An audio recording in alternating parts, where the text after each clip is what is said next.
الحمد لله نحمده ونستعينه ونستغفره ونؤمن به ونتوكل عليه ونعوذ بالله من شرور أنفسنا ومن سيئات أعمالنا من يهده الله فلا مضل له ومن يضلله فلا هادي له ونشهد أن لا إله إلا الله وحده لا شريك له ونشهد أن سيدنا ونبينا وشفيعنا وسندنا ومولانا محمدا عبده ورسوله صلى الله تعالى عليه وعلى آله وصحبه وبارك وسلم.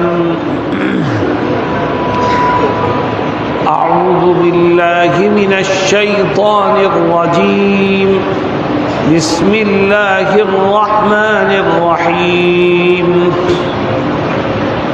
يا بني إنها إن تك مثقال حبة من خردل فتكن في صخرة أو في السماوات أو في الأرض يأت بها الله إن الله لطيف خبير. صدق الله مولانا العظيم.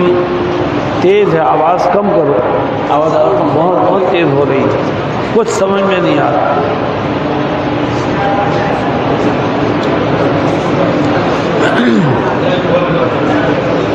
حضرات علماء کرام، صحیح نہیں آواز.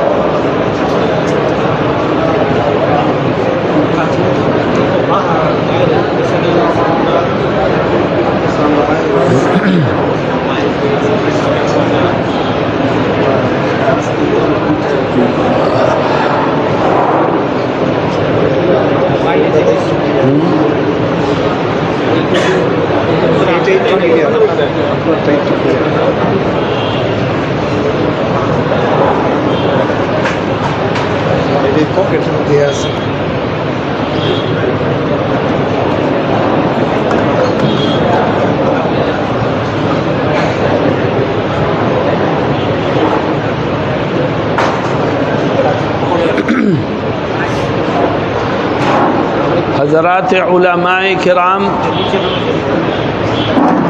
معزز حاضرین اور نوجوان ساتھیوں،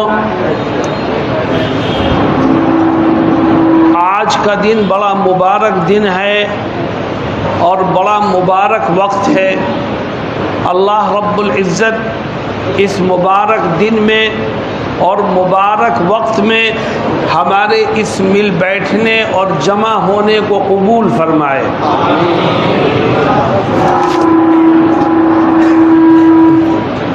ابھی مولانا نجم الحسن صاحب مد ظلہ نے فرمایا کہ میں آپ کے سامنے کچھ نصیحت پیش کروں گا. میری حیثیت یہ نہیں ہے کہ میں آپ کو نصیحت کر سکوں، لیکن ہاں میں دوسرے کی نصیحت آپ کے سامنے پیش کرتا ہوں.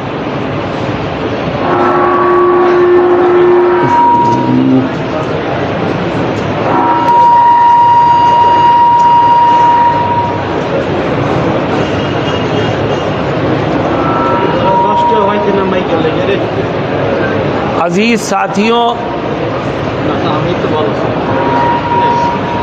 ایک صاحب گزرے ہیں حکیم لقمان کے نام سے، آپ لوگوں نے بھی ان کا نام سن رکھا ہوگا. بعض مفسرین کہتے ہیں کہ وہ اپنے زمانے کے نبی تھے، لیکن اکثر مفسرین کی رائے یہ ہے کہ وہ اپنے زمانے کے ولی تھے، اور اللہ رب العزت نے ان کو ایک خاص کمال عطا فرمایا تھا. وہ لوگوں کے سامنے بیان فرماتے، نصیحتیں رکھتے، ان کے بیان کو سن کر کے اور ان کی نصیحتوں کو سن کر کے لوگوں کی زندگیاں بدل جایا کرتی تھی.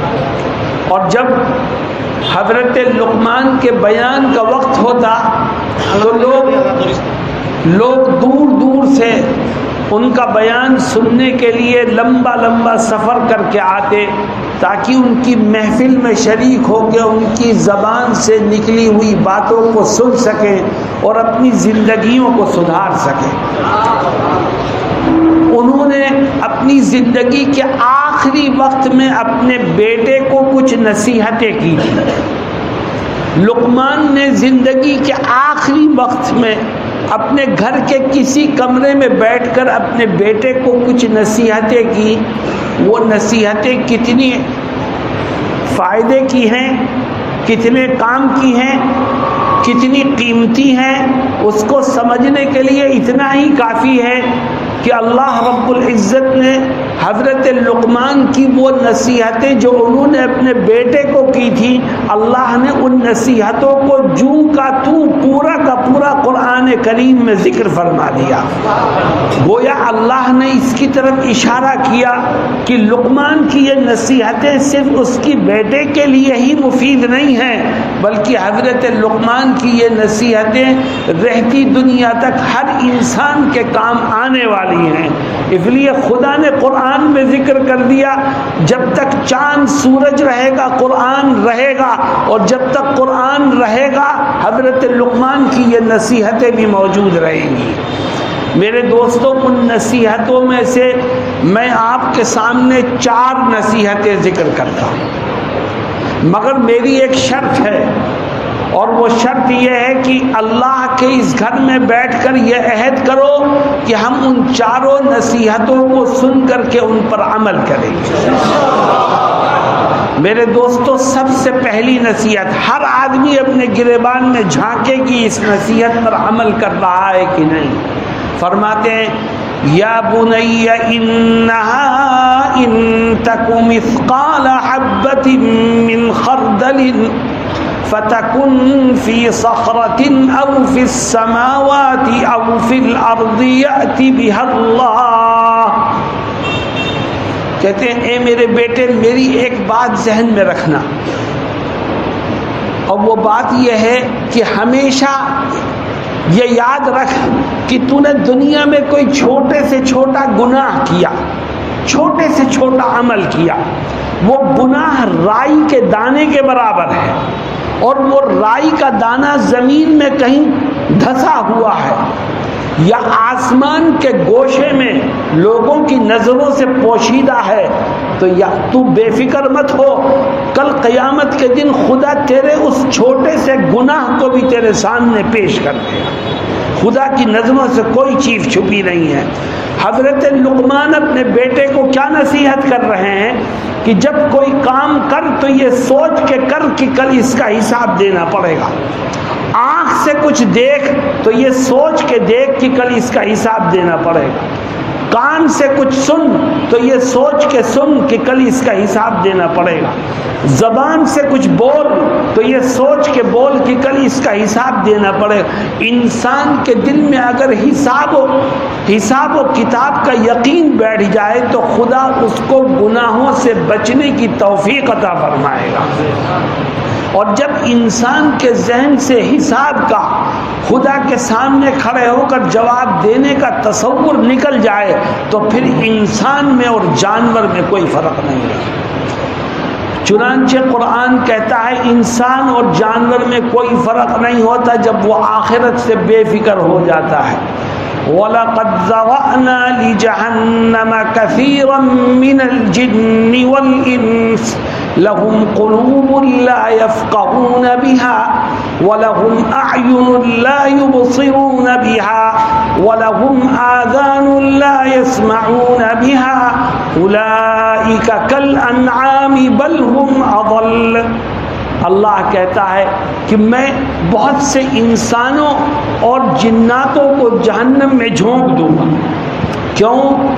اس لیے کہ انہوں نے اپنے دل کو صحیح طور پر اللہ کے خوف سے لبریز نہیں کیا، انہوں نے اپنی آنکھوں کو اللہ کی طاقت اور قوت کو سمجھنے کے لیے استعمال نہیں کیا، انہوں نے اپنے کانوں سے دین کی باتیں سننے کی کوشش نہیں کی، اس لیے اللہ کہتا ہے اولئک کالانعام بل ہم اضل، کہ وہ انسان نہیں، وہ جانور ہیں، بلکہ جانور سے بھی بدتر ہیں۔ تو میرے دوستوں اور ساتھیوں، حضرت لقمان کی پہلی نصیحت کو پکڑو اور یہ طے کرو کہ ہم زندگی کے آخری سانس تک اپنی آنکھوں کو بھی گناہوں سے بچائیں گے، اپنے کانوں کو بھی گناہوں سے بچائیں گے، اپنی زبان کو بھی گناہوں سے بچائیں گے، اور ہر موقع پر اللہ کی نافرمانی سے بچنے کی کوشش کریں گے، کیونکہ اگر نافرمانی ہوئی تو کل حساب ہوگا، اور جب حساب ہوگا تو پھر کسی کے لیے بچنے کا راستہ نہیں نکل پائے گا۔ اللہ ہم سب کی حفاظت فرمائے۔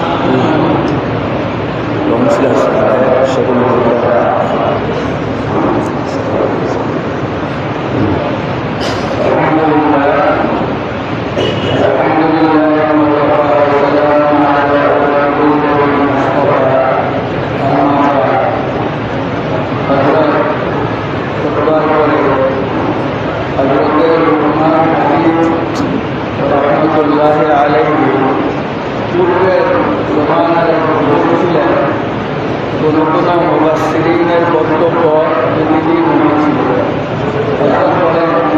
যে আমি হযরতের কাছে দরখাস্ত করেছি যে হযরতকে আমাদেরকে নসিহত করতে। হযরত নিজের কথা নিজে এইভাবে প্রকাশ করেন যে আমার তো নসিহত করার যোগ্যতা নেই, তবে যাদের নসিহত করার যোগ্যতা ছিল এবং যার নসিহত কোরআন শরীফের কিয়ামত পর্যন্ত আগত মানব জাতির জন্য আল্লাহ কোরআন শরীফে উল্লেখ করেছেন, এমন একজন নসিহতকারীর নসিহত আমি আপনাদের সামনে পেশ করি। এই কথা বলেন যে হযরত লুকমানের হাকিম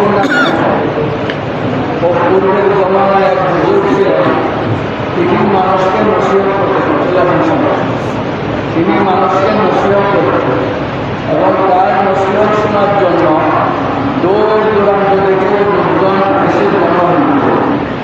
হযরত বলেন তিনি এই নসিহত করার ওনার জীবনের শেষ প্রান্তে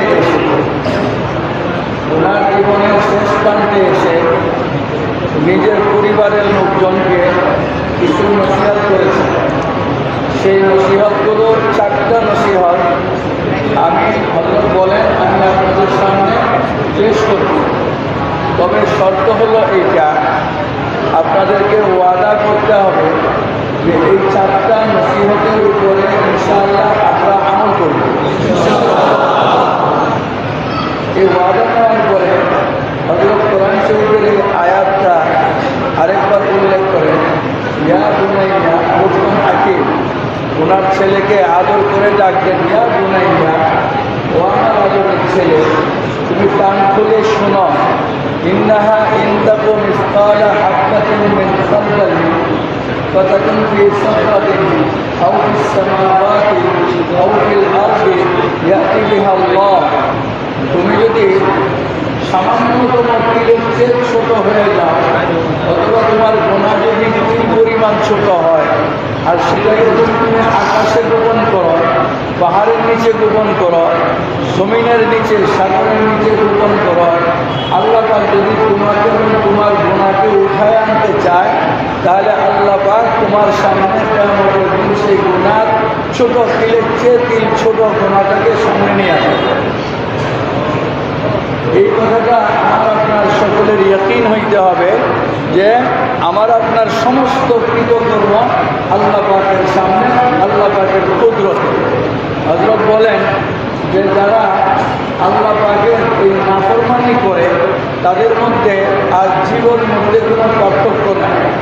এটা হযরত একটা আয়াত তেলাওয়াত করে বলেন, লাহুম কুলুবুন لا يفقهون بها ولهم أعين لا يبصرون بها ولهم آذان لا يسمعون بها أولئك كالأنعام بل هم أضل তাদের দিল আছে দিল দিয়ে আল্লাহ পাকের মারিফতের চিন্তা করে না তাদের চোখ আছে চোখ দিয়া আল্লাহ পাকের নিয়ামতকে দেখে সতর্ক হয় না তাদের কান আছে কান দিয়া নসিহত শুনে নসিহত গ্রহণ করে না এই ধরনের মানুষগুলো জন্তুর মতো বরং জন্তুর চেয়েও অধম কারণ হলো কোনো জন্তুকে আল্লাহ জাহান্নাম দিবেন না কিন্তু নাফরমান মানুষের জন্য জাহান্নাম অপেক্ষমান হযরত বলেন এই জন্য যেহেতু আল্লাহ তিলের চেয়ে ছোট বস্তু দেখেন সামিউন বাসীর তিলের চেয়ে ছোট গুনাহ দেখেন তাহলে আমার আপনার পুরো জীবনের জন্য এই অঙ্গীকার করা দরকার যে আমরা ইনশাআল্লাহ যতদিন বেঁচে থাকি আল্লাহ পাকের কোনো নাফরমানি করব না।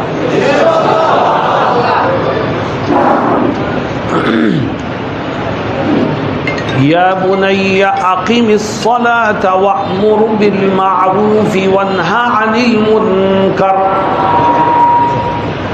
دوستوں اور ساتھیوں، حضرت لقمان نے جو پہلی نصیحت فرمائی اپنے بیٹے کو وہ بڑی اہم ہے۔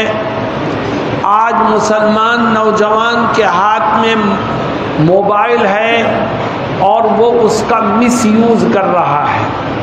موبائل سے وہ ہر طرح کا گناہ کرتا ہے، اس کی آنکھیں بھی گناہ کرتی ہیں، اس کے کان بھی گناہ کرتے ہیں، اور افسوس کی بات یہ ہے کہ موبائل سے جب انسان گناہ کرتا ہے تو وہ اپنے گھر کے کمرے میں کنڈی لگا کے بیٹھتا ہے اور یہ سوچتا ہے کہ میں نے اندر سے بند کر لیا، اب نہ مجھے باپ دیکھ سکتا ہے، نہ ماں، نہ بھائی دیکھ سکتا ہے، نہ بہن، میں جو چاہوں موبائل میں سنوں اور جو چاہوں دیکھوں، مگر وہ بھول جاتا ہے کہ 70 پردوں کے پیچھے بھی اس کا رب اس کو دیکھ سکتا ہے۔ میرے دوستوں اور ساتھیوں، اس لیے طے کرو کہ ہم اپنے موبائل کا غلط استعمال کرنے سے بچیں گے تاکہ خدا کی پکڑ سے ہماری حفاظت ہو سکے اور گناہ گاروں کی فہرست میں ہمارا نام شامل نہ ہو۔ حضرت لقمان اپنے بیٹے کو دوسری نصیحت کرتے ہیں، کہتے ہیں اے بیٹے میری دوسری نصیحت بھی یاد رکھ۔ کیا ہے دوسری نصیحت؟ فرماتے ہیں یا بنی اقم الصلاۃ، اے میرے بیٹے میری دوسری نصیحت یہ ہے کہ اس بات کا عہد کر لے کہ جب تک جسم میں جان اور بدن میں روح رہے گی اس وقت تک روز آنا 5 ٹائم کی نماز پابندی سے پڑھوں گا۔ نماز کے ساتھ جو کھیل کرے گا خدا اس کو پریشانیوں میں گھیرے گا۔ نماز کو جو برباد کرے گا اس کی قبر میں اندھیرا ہوگا۔ نماز کو جو ضائع کرے گا خدا اس کو قبر کے عذاب میں مبتلا کرے گا، اور جو 5 ٹائم نماز پابندی سے پڑھے گا خدا اس کو دنیا میں بھی چین و سکون عطا فرمائے گا اور قبر میں بھی عافیت اور سکون کا معاملہ اس کے ساتھ کرے گا۔ اور یہی نماز ہے۔ فرماتے ہیں میدان محشر میں جب انسان سے اس کے اعمال کے بارے میں سوال ہوگا تو دنیا سے جانے والے انسان نے 50 حج کر رکھے ہیں، سینکڑوں عمرہ کر رکھا ہے، بہت سے رمضان کے روزے رکھ رکھے ہیں، لیکن جب سوال ہوگا تو حج کے بارے میں نہیں ہوگا، عمرے کے بارے میں نہیں ہوگا، روزے کے بارے میں نہیں ہوگا، سب سے پہلا سوال ہوگا تو نماز کے بارے میں ہوگا۔ یہ بتا تو نے کتنی نمازیں پڑھی ہیں؟ اول ما يحاسب يوم القیامت الصلاۃ او کما قال صلی اللہ علیہ وسلم۔ اور آج مسلمان نماز کو ضائع کرتا ہے۔ اتنا بڑا مجمع ہے، اس مجمع میں 3 طرح کے لوگ ہیں۔ کچھ لوگ تو وہ ہیں جو صرف اور صرف جمعے کی نماز پڑھتے ہیں، بقیہ کوئی نماز نہیں پڑھتے۔ یہ خدا کے حکم سے کھلواڑ ہے، اور جب تک اس کھلواڑ کو ختم نہیں کرو گے امت کے حالات نہیں بدلیں گے۔ اور دوسرا طبقہ وہ ہے جو نماز پڑھتا ہے لیکن روزانہ پڑھتا ہے، مگر پوچھو کہ روزانہ پڑھتے ہو کہ ہاں روز پڑھتے ہیں، کتنی پڑھتے ہو؟ جب پوچھو کہ کتنی پڑھتے ہو تو پتہ چلے گا کسی دن 3 پڑھی 2 چھوڑ دی، کسی دن 2 پڑھی 3 چھوڑ دی، کبھی فجر میں پڑھا سو رہا ہے، کبھی عشاء بغیر پڑھے سو گیا۔ میرے دوستوں، جو ایک دن میں 2 نمازیں پڑھے 3 چھوڑے، 3 پڑھے 2 چھوڑے، وہ اپنی من کی نماز پڑھتا ہے، خدا کے حکم کو زندہ نہیں کرتا۔ اور اس لیے آؤ ہم طے کریں کہ ہم 5 وقت کی نماز روزانہ پابندی سے پڑھیں گے انشاءاللہ، اور موقع لگے تو مسجد میں جماعت سے پڑھو، اور اگر تم کسی ملازمت میں ہو، کوئی مجبوری ہے، مسجد نہیں جا سکتے، جماعت سے نہیں پڑھ سکتے، تو جہاں ہو وہاں پڑھو، اللہ تمہارے مسائل کو حل کرے گا، بیماریوں کو دور کرے گا، اور کامیابی کے راستے کو کھولے گا۔ اور جب انسان نماز کو چھوڑنے لگتا ہے تو یاد رکھو، جو نماز سے بھاگا وہ اپنا ماتھا اپنے رب کے سامنے جھکانے سے بھاگا، اور جو رب کے سامنے جھکنے سے بھاگے گا اللہ رب العزت اس کو در در کی ٹھوکروں میں مبتلا کرے گا، اس کو عزت کی زندگی نہیں مل سکتی۔ آؤ ہم یہ طے کریں کہ انشاءاللہ نماز پابندی سے پڑھیں گے، اور پڑھتے پڑھتے مریں گے، اور مرتے مرتے پڑھیں گے۔ حضرت لقمان یہ نصیحت فرماتے ہیں، یا بنی اقم الصلاۃ۔ جی حضرت بولے যে আগের নসিহত দেখছিল যে আল্লাহ পাক সব কিছু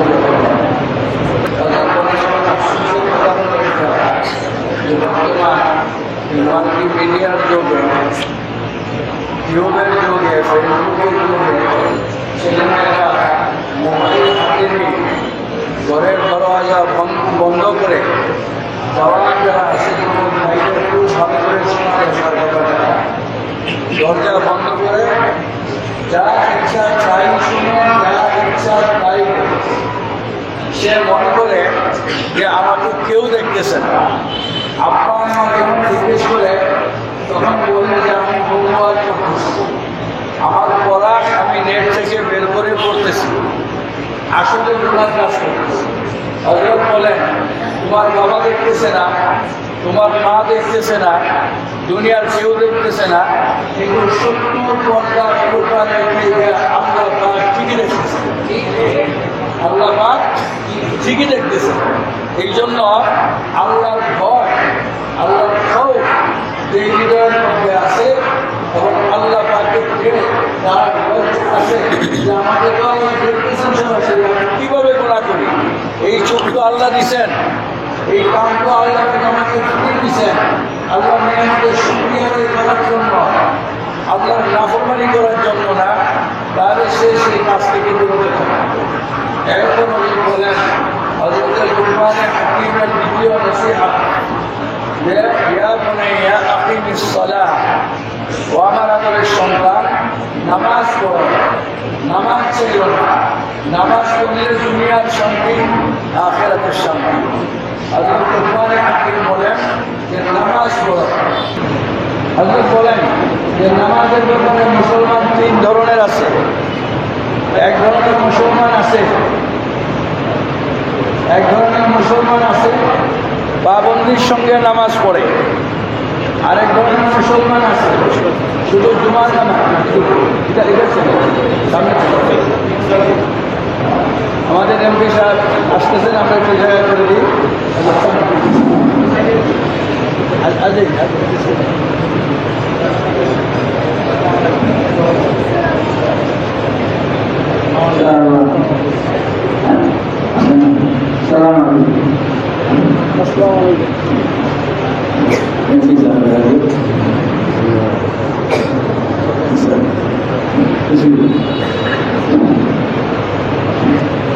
আলহামদুলিল্লাহ, ঢাকা 11 আসনের গণমানুষের নেতা,